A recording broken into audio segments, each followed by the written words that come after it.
Hello, I'm your host Bobby Opp. Thank you for streaming into my podcast today. This is my first episode, and I'm going to give you just a brief overview of who I am, what I stand for, and let's get into it. So my name is Bobby Opp. I am in drug and alcohol recovery. I am almost 3.5 years clean and sober. On December 20th, I will have 3 years, 6 months clean and sober. I have two kids, two wonderful, amazing kids. My daughter Charlie, who is 12 years old, and my son Kanan, who is 11 years old.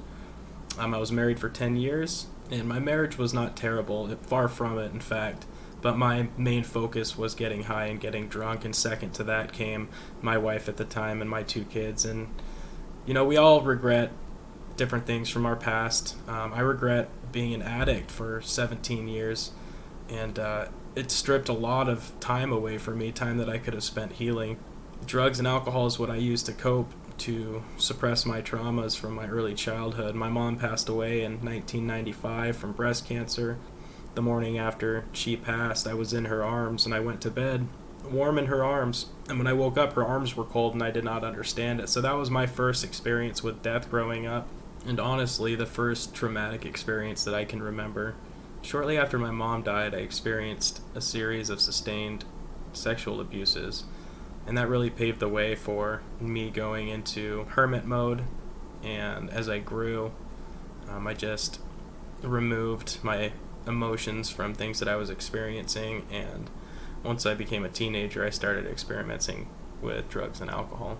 I remember the first time I ever did cocaine, and it was my junior year of high school, and it was with a classmate from my English class. He was one of the smartest kids that I knew at the time, and it makes sense to me looking back why he was so smart. It's because he was talkative, and it was because he was doing cocaine.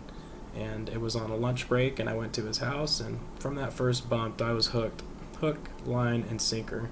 After high school, I traveled the Midwest and the West doing door-to-door sales work. I met a lot of really great people, a lot of very lost people, and continued deeper and deeper and deeper into my addiction. This is my first episode, and so I don't want to dive too deep into it, but I wanted to give just a brief overview of myself and what I've been through, in hopes that I can help somebody along their healing journey and along their journey of recovery and discovery. I think it's important for people to understand that connection is the opposite of addiction, and reaching out will allow us to heal and will help us to heal ourselves. Not only that, but also to help heal others. A huge part of my recovery is my significant other, my girlfriend. Her name is Melissa, and in October of 2020, I began talking to her on social media, the platform TikTok.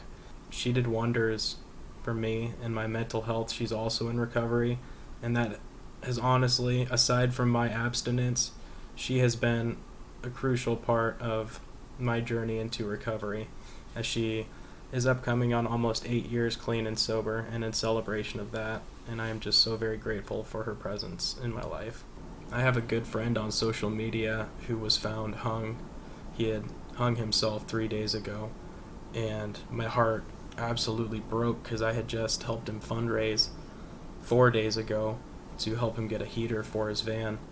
I could see how much pain he was in, how much turmoil he was in. He also has two kids, and hearing the news that he had unalived himself absolutely broke my heart, tore it into pieces. So if you're listening to this right now and you don't know where to begin, please reach out. There is help out there. There are people available to speak with you.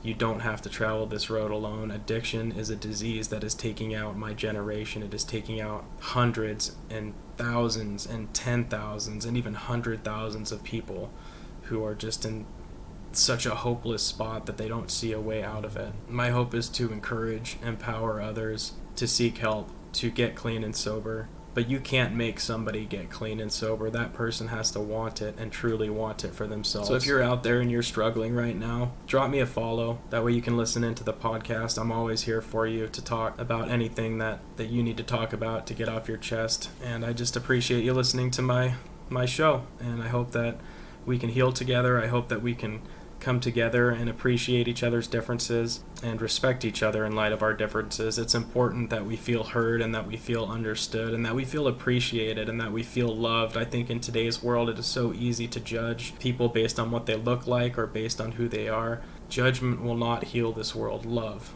is the only thing, the greatest thing that will heal this planet.